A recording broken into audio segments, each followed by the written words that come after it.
Bonjour à vous, une petite vidéo aujourd'hui de réflexion qui sort de la physiologie, mais qui nous montre que pour accéder à des choses concrètes, il faut déjà passer par certains préalables. Donc je voudrais développer avec vous trois notions qui sont indissociables, je dirais indispensables, et qui sont la liberté, la vérité et la santé. Alors, c'est pas pour faire de la philosophie de comptoir, pas pour disserter, mais parce qu'il y a une très grande utilité à décortiquer un petit peu ces concepts, à les relier, et on verra qu'on a tous des intérêts à travailler, à méditer dessus. Alors pourquoi liberté, vérité, santé? Eh bien, à mettre dans cet ordre-là, je vais le détailler. Comme je le disais, c'était indissociable, et on ne peut pas accéder à la santé sans savoir ces deux éléments préalables. Et je dirais aujourd'hui, plus que jamais, les deux premières composantes, c'est-à-dire la liberté et la vérité, sont dures à accéder, à toucher, à contacter, et sont largement menacées. Et si elles sont menacées, c'est cette troisième composante qui est la santé, qui est menacée aussi. Alors beaucoup d'entre vous me suivent pour mon rapport à la santé naturelle, mais à la santé au sens large. Et donc, il n'est pas possible de parler de santé sans parler de ces deux points qui sont en train de s'effondrer. Si il est difficile d'entendre cela, il va être difficile d'entendre ce que je répète depuis 270 vidéos, c'est-à-dire que tout tourne autour de la connaissance. Mais cet accès à la connaissance, eh bien, il repose sur une liberté de s'informer. Et aujourd'hui, on se rend compte que malgré la multiplicité des canaux d'information, traditionnels ou alternatifs, il est extrêmement difficile d'accéder à la vérité parce qu'elle est extrêmement brouillée et que, de manière légale ou plus sournoise, je dirais que la liberté de s'informer est menacée. On le voit avec Facebook qui valide ou invalide certains posts par ce qu'on appelle les relecteurs du monde, c'est-à-dire des personnes du comité de rédaction du journal Le Monde qui valident ou pas des informations en fake news ou non. Alors je précise quand même que selon un article de Mediapart du 8 octobre 2019, vous pouvez retrouver la fondation Bill et Melinda Gates a subventionné Le Monde à hauteur de 1,9 million d'euros. Je précise aussi que l'OMS est financée en grande partie par la fondation Bill et Melinda Gates, et la plupart des revenus de l'OMS proviennent d'instituts privés. Pour finir la boucle, YouTube, la plateforme sur laquelle je diffuse actuellement, a affirmé via la voix de son PDG, j'ai oublié le nom de cette personne, vous pouvez retrouver que toute recommandation santé contraire aux recommandations de l'OMS se verrait censurée et que les vidéos pourraient être supprimées sans préalable et sans communication a priori, et que même des chaînes pourraient être bannies. Donc, la liberté de s'informer est aujourd'hui officiellement menacée. C'est pour ça que je parlais de choses sournoises. Donc, ce premier élément, la liberté, est difficile. Mais si nous n'avons pas la liberté de nous informer correctement, comment pouvons-nous accéder à la vérité? Alors, certains diront, eh bien, par la méditation, par la transcendance de ce qui est juste, avec un grand J universellement. Oui, d'accord, peut-être, mais je dirais de manière formelle, de manière factuelle, de manière universelle et pour le grand public, ce n'est peut-être pas le cas. Donc, ça va être extrêmement difficile. Donc, si nous n'avons pas la liberté, nous n'arrivons pas à cette vérité, entre guillemets, on pourrait débattre, là pour le coup philosophiquement, de la subjectivité, de l'information et de la vérité, blablabla, ok, mais on va dire des faits vérifiés. On va passer outre.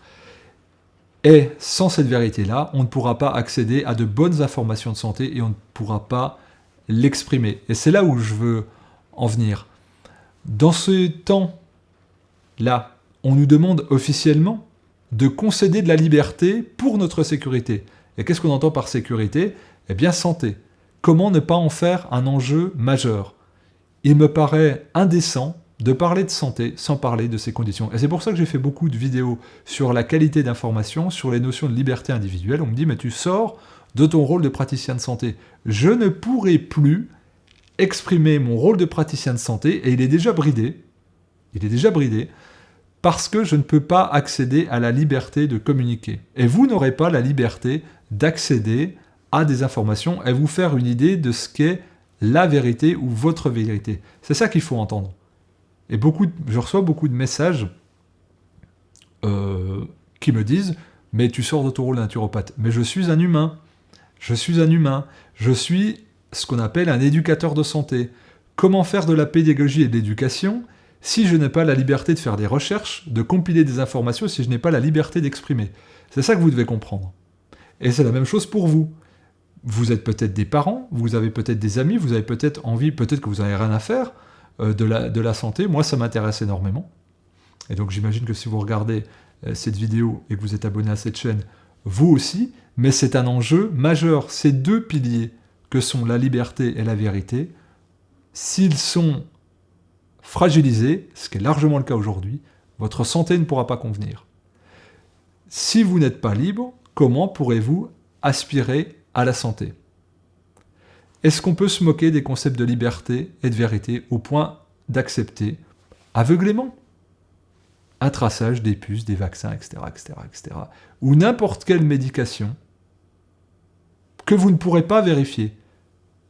Si vous n'avez pas la liberté, je dirais, de vous soigner comme vous voulez, la liberté de vous informer comme vous voulez, si vous n'avez pas de vérité sur les informations qu'on vous donne, parce qu'aujourd'hui, il y a fake news ou truc. Bon, on peut donner des mensonges dans les médias. Hein. Les masques ne servent à rien. Par exemple, on peut dire qu'il y a des stocks de masques, mais ça, c'est pas classé fake news. Mais vous avez des personnes qui sortent des protocoles, et d'ailleurs, les médecins se battent, eux, pour faire présenter des protocoles, et le gouvernement et l'ordre des médecins ont dit la radiation menace les médecins qui exercent des protocoles ou communiquent sur d'autres protocoles. Donc il n'y a qu'une voie. Avez-vous la liberté d'entreprendre des recherches si vous êtes médecin? Avez-vous la liberté de prescrire des traitements? Avez-vous la liberté de recevoir tel ou tel traitement en tant que patient? Avez-vous la liberté d'avoir accès à la connaissance de tel traitement et pas tel autre? C'est ça tout l'enjeu du moment. Et ça doit être vraiment développé, sinon on devra faire confiance aveuglément, et je ne vais pas détailler sur le rôle que jouent les grandes firmes financières sur les décisions politiques, économiques et sanitaires aujourd'hui.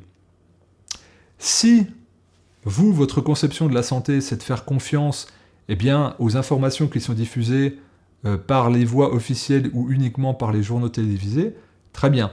Mais je dirais qu'il y a un choix à faire si ce n'est pas le cas, et qu'il n'y a pas d'axe média. C'est la liberté et rien d'autre. La liberté ou rien d'autre. Il n'y a pas d'alternative. La liberté de choisir ses sources, la liberté d'avoir ses sources, la liberté d'échanger. Et la liberté, de gérer son corps comme on le souhaite. Alors, l'accès à la vérité, qui vient dans un second temps, est difficile, puisqu'il y a beaucoup de dissimulation, de malhonnêteté, de mensonges, de conflits d'intérêts, et donc, comme je l'ai dit en préambule, de censure. Mais une fois que nous avons la liberté et la vérité, on peut accéder au concept sacré de santé. Mais le chemin inverse est possible et existant, c'est-à-dire que là j'ai parlé liberté, vérité, santé, mais sur ce triangle-là, on peut aller à l'inverse. Par la santé, vous pouvez accéder à la liberté, exprimer cette liberté, et donc acquérir de la vérité, ou vérité, ce qu'on appelle connaissance. C'est un cercle vertueux, avec des communications. Ça réclame de l'énergie de s'informer, ça réclame de l'énergie de s'occuper de soi, et donc il faut déjà un minimum de santé. Dans tout ce que je fais depuis des années, j'œuvre pour ces trois aspects mêlés. Alors, en démocratie, on ne devrait s'occuper que du concept de santé, puisqu'on devrait avoir la liberté et la vérité accessible par les canaux d'information. Mais quand les trois sont endommagés, eh bien, ça demande au moins 3 fois plus d'énergie. Donc c'est pour ça que je publie beaucoup de vidéos, c'est pour ça que je communique beaucoup, c'est pour ça que je fais beaucoup d'efforts, et que sans doute, vous aussi, vous déployez beaucoup d'efforts à vous en former. Alors, désolé aux naïfs, et à ceux à qui cela déplaît, que je puisse parler d'autre chose que d'anatomie, que de physiologie, mais rendez-vous compte très concrètement, et on n'est pas dans la lubie, on est dans les faits, on est dans le factuel, que si nous ne nous occupons pas des concepts de liberté et de vérité, je ne pourrai plus exprimer d'informations sur la santé et vous n'aurez plus accès à des informations sur la santé, ou alors vous en aurez de partiels et puis qui seront validés avec un tampon. De mon point de vue, je continuerai de rester sur le chemin qui est le mien depuis des années et que je pense je ne lâcherai sous aucune condition, c'est-à-dire la connaissance et rien d'autre.